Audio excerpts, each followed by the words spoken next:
Kita semua pasti tahu lah ya lampu jalan. Benda yang kita lewatin setiap hari, seringnya sih tanpa kita sadari.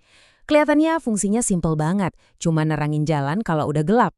Tapi gimana kalau saya bilang, objek yang sangat biasa ini sebentar lagi akan mengalami revolusi total? Yuk, kita lihat bareng-bareng. Coba deh, Anda bayangin sebentar. Gimana kalau tiang lampu yang berdiri di pojok jalan itu ternyata bisa jadi pusat layanan, pusat keamanan, dan bahkan pusat konektivitas? Nah, pertanyaan inilah yang jadi inti dari semua inovasi yang akan kita bongkar hari ini. Oke, jadi ini dia nih barangnya. Perhatiin ya, ini bukan lagi sekedar tiang lampu, tapi sebuah platform. Kenapa disebut platform? Karena ini seperti fondasi, tempat berbagai teknologi pintar bisa dibangun di atasnya. Semuanya buat melayani kita, warga kota, dengan cara yang mungkin nggak pernah kita bayangkan sebelumnya. Nah, sebelum kita bahas semua fitur canggihnya, kita mulai dari yang paling dasar dulu, sumber energinya. Inilah yang membuat platform ini benar-benar revolusioner. Dia itu mandiri, nggak lagi sepenuhnya bergantung pada jaringan listrik kota. Sumber energi utamanya datang dari atas, dari matahari. Dengan panel surya 300 watt peak, tiang ini seharian penuh kerjanya memanen tenaga surya, mengubahnya jadi listrik yang bersih dan terbarukan buat operasinya sendiri. Tapi kan gimana kalau lagi mendung atau pas malam hari? Nah, disinilah komponen keduanya berperan. Sebuah turbin angin 300 watt siap menangkap energi dari setiap hembusan angin.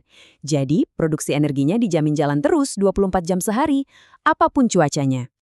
Oke, jadi begini cara kerjanya. Listrik dari panel surya dan turbin angin itu disimpan di baterai litium yang kapasitasnya lumayan besar. Nah, biar efisien, semuanya diatur sama otaknya, yaitu controller hibrida MPPT. Tugasnya itu memaksimalkan pengisian daya biar nggak ada energi yang terbuang. Intinya, ini seperti punya pembangkit listrik mini di setiap tiang. Keren banget kan? Jadi apa artinya ini? Keandalan. Itu kata kuncinya.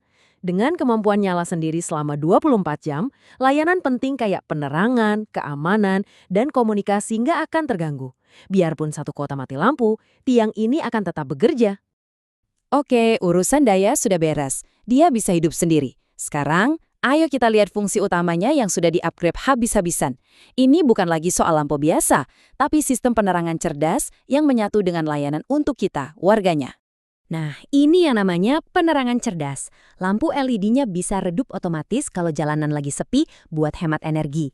Bisa juga diatur jadwal nyala matinya. Dan yang paling canggih, kalau ada kerusakan, dia bisa lapor sendiri ke pusat kendali. Jadi nggak perlu lagi ada petugas yang keliling ngecekin lampu mati satu persatu. Jauh lebih efisien. Dan disinilah tiang ini jadi benar-benar berguna buat kita. Baterai ponsel habis, tinggal colok ke port USB-nya. Ada pengumuman penting, tiang ini yang bakal menyiarkannya. Dalam keadaan darurat, cukup tekan tombol panik. Semua fasilitas praktis ini ada di satu tempat. Sekarang, ayo kita lihat gambaran besarnya. Tiang ini nggak beroperasi sendirian loh. Dia adalah bagian dari sebuah jaringan yang luas, berfungsi seperti mata, telinga, dan bisa dibilang sistem saraf digital untuk seluruh kota. Teknologi inti yang bikin semua ini mungkin adalah komunikasi nirkabel alias tanpa kabel. Setiap tiang bisa ngobrol satu sama lain dan dengan pusat kendali tanpa perlu kabel fisik. Jadi jaringannya bisa sangat fleksibel dan luas. Artinya, tiap tiang ini bisa jadi hotspot Wi-Fi publik. Dia juga sudah siap untuk jaringan 4G dan nanti 5G. Lebih dari itu, dia jadi bagian dari Internet of Things atau IoT, di mana semua perangkat pintar bisa saling terhubung, memungkinkan kontrol dan pemantauan canggih dari jarak jauh. Dengan kamera CCTV yang terpasang, platform ini memberikan lapisan keamanan tambahan. Dia memantau ruang publik secara real-time, membantu mencegah kejahatan, dan menyediakan data visual penting yang bisa mempercepat respons darurat kalau ada apa-apa. Selain itu, dia juga jadi media komunikasinya kota.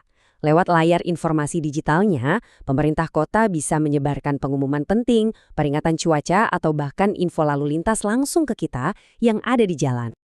Jadi, kalau kita rangkum, sistem keamanannya ini lengkap banget. Ada CCTV untuk pengawasan, ada alarm darurat yang bisa diaktifkan, dan bahkan ada perlindungan anti pencurian untuk melindungi aset berharga ini. Semuanya sudah dipikirkan. Nah, sekarang ayo kita satukan semua potongan puzzle ini. Apa artinya semua teknologi ini kalau digabungkan dalam satu unit yang berdiri di setiap sudut kota kita? Perbandingannya jelas sekali. Kita beralih dari tiang yang fungsinya cuma satu dan bergantung pada jaringan listrik menjadi sebuah platform multifungsi yang mandiri energi, bisa menghasilkan data, dan menyediakan layanan langsung ke masyarakat. Ini sebuah lompatan besar. Pada akhirnya, inovasi seperti ini bukan cuma tentang satu tiang lampu yang canggih. Ini adalah salah satu bata pondasi untuk visi yang lebih besar, mewujudkan smart city di seluruh Indonesia, di mana teknologi dipakai untuk meningkatkan kualitas hidup, efisiensi, dan keamanan bagi kita semua. Ini meninggalkan kita dengan sebuah pertanyaan yang seru untuk dipikirkan. Kalau satu objek sesederhana tiang lampu saja bisa diciptakan ulang dengan begitu banyak fungsi, coba bayangkan potensi yang ada pada infrastruktur kota lainnya. Masa depan kota kita mungkin jauh lebih dekat dari yang kita bayangkan.